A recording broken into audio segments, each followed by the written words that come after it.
పింఛన్లు వస్తాయి, పింఛన్లు ఖచ్చితంగా వస్తాయి. ఎవ్వరు కూడా ఆపడానికి కుదరదు. చంద్రబాబు నాయుడు గారు 4,000 ఇస్తా అన్నాడు, ఖచ్చితంగా ఇచ్చి తీరుతాడు. ఎందుకంటే చంద్రబాబు నాయుడు గారు దాన్ని ఇచ్చే దాంట్లోనే మీకు ఎలా ప్రతిఫలం రావాలని ఆలోచించి ఇంకా మంచి చేయాలని చూస్తాడు. ఎందుకంటే ఈ వయసులో ఒక మనిషి, ఒక 70 సంవత్సరాలు దాటిన ఒక మనిషి 40 డిగ్రీలు, 42 డిగ్రీలు, 44 డిగ్రీలు, ఈరోజు 44 డిగ్రీల్లో ఆయన మీటింగులు చెప్తా ఉన్నాడంటే ఆయన చూడని పదవా, ఆయన చూడని పవరా, ఆయనకు తెలియని నాయకులా, ఆయనకు తెలియని రాజకీయమా? లేదు. మనిషిగా మనం ఈ భూమి మీద పుట్టినప్పుడు 10 మందికి సాయం చేసిపోతే చరిత్ర గుర్తుపెట్టుకుంటుంది. ఒక మనిషి వినాశనం చేసిపోయాడు అంటే అది కూడా చరిత్ర గుర్తుపెట్టుకుంటుంది. మంచి చేయడం చేత కాదు కాబట్టి ఏదో ఒకటి చేద్దామని వినాశనానికి పూనుకున్నాడు మన ఆపద్ధర్మ ముఖ్యమంత్రి గారు.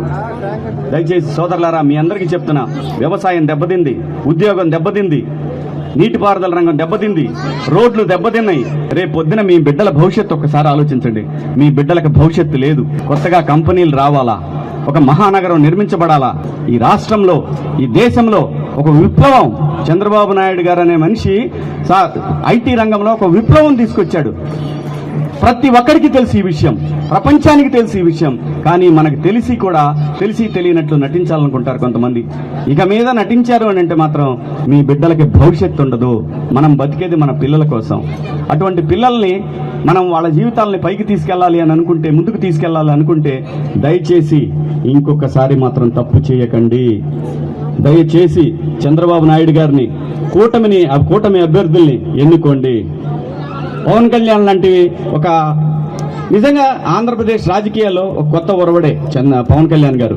అట్లీస్ట్ ప్రశ్నించేవాడు ఒకడు ఉండాలి, అక్కడ గట్టిగా ప్రశ్నించేవాడు ఒకడు ఉండాలా. పిఠాపురంలో కూడా అత్యధిక మెజారిటీతో ఆయన్ని గెలిపించండి. ప్రజలంటే భయపడాల రాజకీయ నాయకులు. ఈ రోజున రాజకీయ నాయకుల్లో చాలా మందికి ప్రజలంటే భయం లేదు.